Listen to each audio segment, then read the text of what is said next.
I begin by acknowledging the traditional owners of the land on which we're meeting. I pay my respect to elders past, present and emerging. I also pass on my respect to all Aboriginal and Torres Strait Islander people who are with us here this morning, and I particularly want to acknowledge every member of the Stolen Generations who are here with us today. It is such an honour for me to be here with you. Just as it was an extraordinary honour for me to be able to play a part in that extraordinary day 16 years ago. The apology was the very first order of business of the newly elected Rudd Labor government. It was the fulfilment of a priority. It was the overdue acknowledgement of a great hurt. It was the act of a nation that would no longer turn its back.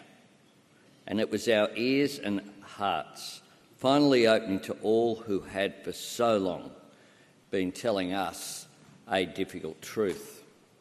Survivors speaking for themselves, speaking for those who couldn't. Our nation was lifted by the courage of everyone who spoke up, everyone who told their stories and took on the burden, and so often, of course, the trauma of revisiting their childhood. And courage is what we saw in every member of the Stolen Generations who came here that day and faced the very institution that had failed you and failed you profoundly. Alongside your courage, you showed us a grace almost beyond imagining.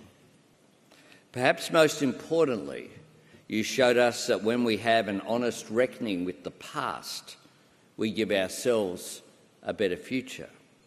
And a big part of that is the healing that began 16 years ago with just one word: sorry. It's easy now to remember that the uttering of that word by an Australian Prime Minister was not inevitable and was controversial at the time. It was the right thing to do. We always talk about healing in the present tense because it is ongoing. It is, in every sense, a work in progress, a task that takes in not just our history, but also our future. We try to reconcile the past, not as an exercise in blame, but as a necessary step to move forward. You can't know where you're going if you don't know where you've been, to put it really simply. I can tell you there are many moments that I'm proud of as a parliamentarian. That extraordinary day 16 years ago remains my proudest. It was the end of one chapter and the beginning of another. Of course, the new chapter has not been straightforward, a fact that has been emphasised by the latest Closing the Gap report. Closing the Gap and the government's implementation plan have rightly been returned to February. Closing the Gap is part of the new chapter that the apology made possible. They belong together. And when we confront the many challenges in Closing the Gap, we should always look to the courage of the survivors who have made it all possible. You have our respect and you have our gratitude. We will keep tackling these challenges.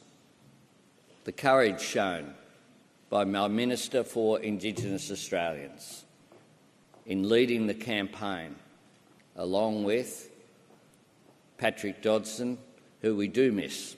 Indeed, Jeff, I assure you very sincerely his wisdom in this building.